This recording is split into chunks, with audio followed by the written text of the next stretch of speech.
Menurut Michael, kerukunan agama di Indonesia itu saat ini kayak gimana? Ya baik-baik aja sih, karena sampai sekarang ya juga kami semua sama toleransi sih. Nah kemudian kayak contoh nih, pas kali nih kan wihara saya ini di depan masjid. Nah kami itu aman-aman aja gitu sih, kami itu saling toleransi, kami itu saling jaga kerukunan masing-masing. Menurut saya kerukunan umat beragama di Indonesia itu pada saat ini bisa kita kategorikan baik, tapi tidak pada sangat baik seperti itu, karena kita bisa melihat juga di beberapa daerah ada yang memang tidak intoleran, bahasanya seperti itu. Jadi kalau di Indonesia ini bisa kategorikan baik, artinya memang ada beberapa daerah, tapi kita harus mengakui di daerah-daerah yang dikategorikan minim itu toleransinya masih kurang, seperti itu. Sebenarnya kalau saya lihat sih mau dibilang rukun sekali juga ada sedikit, kadang kita ada isu-isu sedikit ya kan. Mau dibilang nggak rukun juga rukun-rukun juga, karena lingkungan sekitar kita bisa kita lihat kegiatan beragama ya berjalan. Saya rasa sudah cukup baik di secara keseluruhan ya, di seluruh Indonesia saya rasa cukup baik kerukunannya. Kerukunan di Indonesia ini menurut saya sudah damai, tentram dan juga saling menghormati antara sesama. Kalau bisa diberikan skala itu dari 10 sampai 100 bisa diberikan skala berapa? Mungkin dari 10 sampai 100 kita kategorikan 80% toleransi di Indonesia itu sudah ada, mungkin 20% yang intoleran, seperti itu. Makanya memang kalau secara garis besar di Indonesia saya kasih nilai sih 65. Kenapa? Karena dilihat dari situasi dan kondisinya, beberapa daerah itu kadang masih agak kurang toleran. Nggak berani jawab baik atau tidak, tapi aku ngambil tengah-tengah 80. 80 ya? 80. Kalau untuk skalanya di 80. Saya berikan skala 70. Kerukunan dari agamanya Ko Agung sendiri sama agama lain yang saat ini di sekitar yang lebih apa itu gimana? Kalau untuk sekitar, untungnya di tebing termasuk yang sangat rukun ya. Kalau saya lihat di tebing sangat rukun, tidak ada perselisihan dan bahkan bisa beriringan lah masing-masing acaranya tanpa ada saling merasa terganggu, jadi aman-aman aja. Kristen itu berpatokan pada kasih, artinya ajaran kami itu adalah ada dua. Yang pertama mengasihi Tuhan, yang jelas memang adalah pencipta kita, sedangkan yang kedua adalah mengasihi sesama manusia. Artinya sesama manusia di sini jadi memang lebih kepada kemanusiaan. Artinya kerukunan beragama itu merupakan salah satu tolak ukur kami dalam ajaran kami. Makanya kalau boleh dilihat, setiap gereja-gereja Protestan yang ada di Indonesia itu pada umumnya itu berdampingan. Kayak tadi aku bilang sih, pas kali kan wiharaku ini dekat dengan masjid. Nah kami itu udah damai-damai aja gitu, kami kebaktiannya aman, mereka kebaktian juga aman, tenang, nanti juga kebaktiannya tenang gitu. Jadi tiap masing-masing ada cara, sejauh ini selalu aman ya? Baik hubungan dengan agama yang lain, dan kita itu cenderung mengutamakan perdamaian di antara perbedaan dan toleransi yang cukup tinggi. Untuk agama saya sendiri dan agama yang lain itu sangat menjaga kerukunannya sendiri karena bisa saling menjaga saling damai antara sesama. Kerukunan itu diajarkannya kayak gimana? Kalau aku diajarkan di sekolah, kemudian di wihara sama orang tua. Kalau di wihara diajarkan untuk saling suka.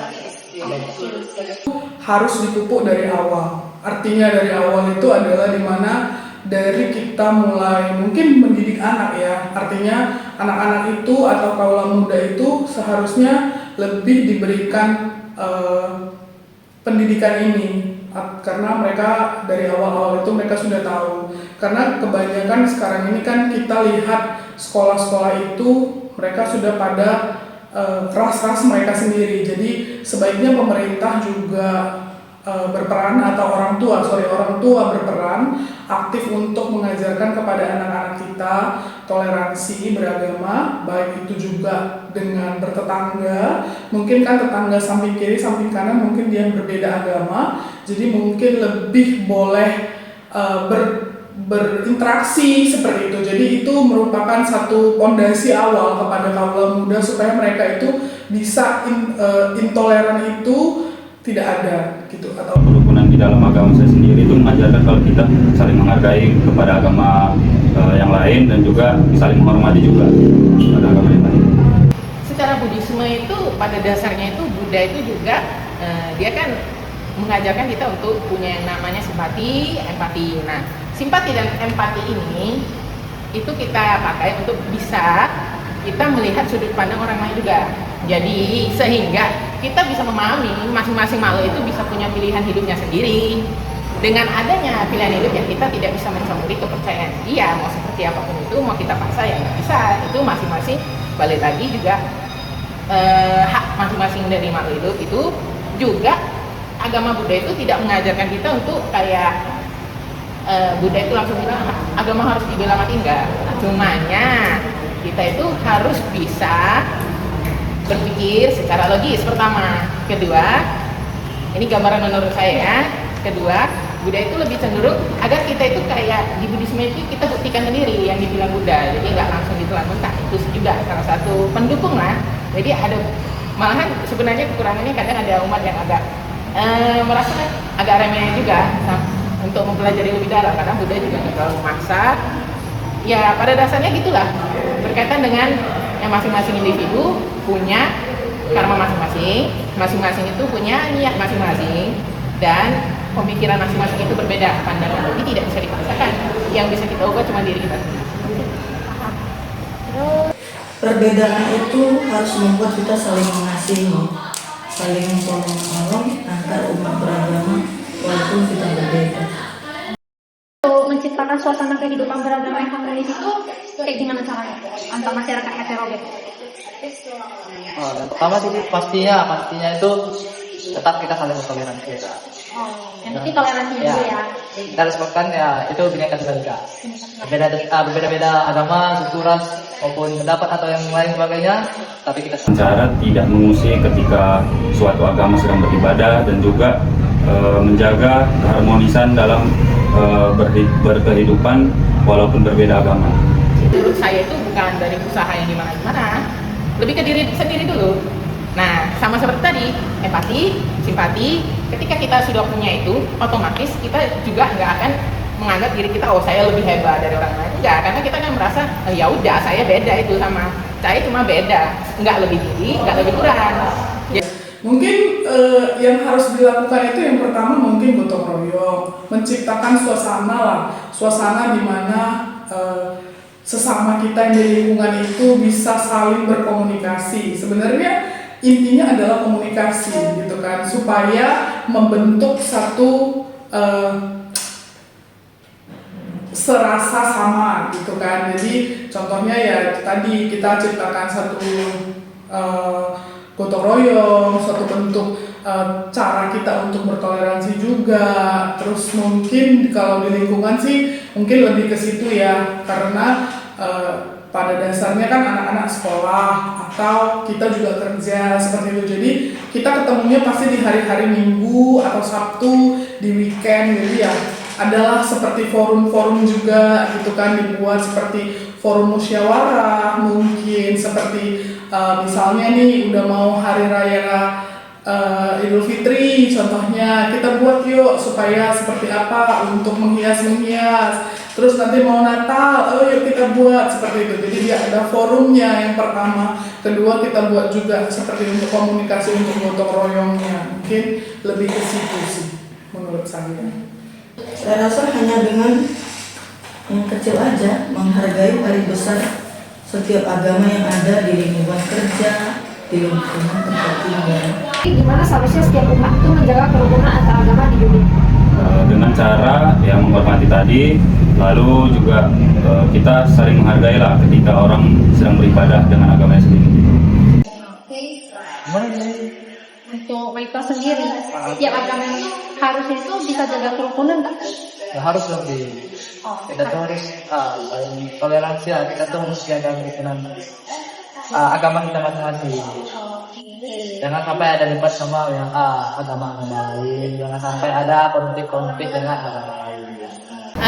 Menjaga kerukunan untuk sikap manusia itu ya yang pertama yang paling penting kita pahami dulu bahwasanya masing-masing itu punya pandangan sendiri. Jadi otomatis kalau kita melihat ada yang berbeda kita jangan langsung menjudge. Nah misalnya orang ini cara sebayangnya biasa kita suka menghina orang India sih. Paham. Ya kan contoh dia nampak sampah disembah. Kita nggak usah ngejudge, mungkin itu ya pandangan dia, kita kan nggak mengerti seperti apa, kita anggap itu adalah hak dia. Nah, jadi kita jangan memasukkan konteks dari pandangan kita itu ke pandangan orang lain, karena belum tentu bisa dimasukkan. Itu juga bisa berpengaruh kepada nanti rukunnya atau damainya itu kayak mana, karena dengan kita maksa masuk sebenarnya maksa itu kan nanti dipaksa balik juga nolak, saya nggak bisa tuh, saya nggak gini, nanti yang B bilang nggak bisa, harus gini nggak bisa. Itu pemaksaan itu yang ujung-ujungnya nanti berantem. Coba kita damai aja, ya kan? Jadi saling menghargai. Menghargai. Harus, karena kita sebenarnya adalah satu. Hanya berbeda-beda kan keyakinan, tapi tujuan kita sama. Mungkin sama dengan di pertanyaan yang ketiga ya. Yang pertama itu yang kita harus saling toleransi. Itu sih dari saya.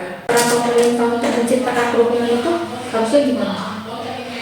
Salah satu peran pemerintah seharusnya memberikan kebebasan setiap rakyat warga negara untuk bebas beragama sesuai dengan ibadahnya, tata cara ibadahnya masing-masing. Kemudian memberikan izin pendirian ibadah sesuai dengan ketentuan yang berlaku. Pastinya mendukung atau support setiap kegiatan agama-agama di dunia ini maupun di Nah, ini kalau untuk pemerintah sih saya rasa edukasi itu penting ya, karena kalau kita cuma beragama saja tapi nggak ada edukasi yang lebih, otomatis otak kita itu sebenarnya nggak terlatih untuk bisa berpikir lebih jernih. Peran pemerintah itu sendiri menciptakan hukum ketika untuk kebebasan agama di Indonesia ini supaya tidak mencampuri ataupun menganut suatu agama seperti itu. Jangan mungkin lebih kepada jangan ke radikalnya seperti itu ya. Jadi tetap setiap agama itu kan mengajarkan yang baik. Tidak ada agama yang mengajarkan yang buruk. Tapi ketika kita sudah merasa idealis, mungkin kita sudah menganggap agama kita itu yang paling benar, agama lain yang menjadi tidak benar, itulah yang membuat intoleran tadi, sehingga kerukunan itu tidak terjaga. Tapi kan ketika memang kita saling menghargai gitu kan, terus yang seperti saya sampaikan di poin 3 tadi, di pertanyaan yang ketiga, seperti misalnya kita mempunyai satu forum, contohnya nanti udah mau Natal, kita buat sesuatu seperti di lingkungan kita, apakah itu gapura, misalnya sudah mau Imlek kita rayakan, kita buat gapura, seperti itu, menurut saya yang namanya intoleran itu pasti tidak terjadi. Jadi dari hal lingkungan ataupun sikap kita itu kan menggambarkan seperti apa diri kita. Mungkin menurut saya pertanyaan 3 dan 4 itu sangat berkaitan ya Bu Cindy, jadi bisa saya jawab dari yang poin 3 tadi, seperti itu.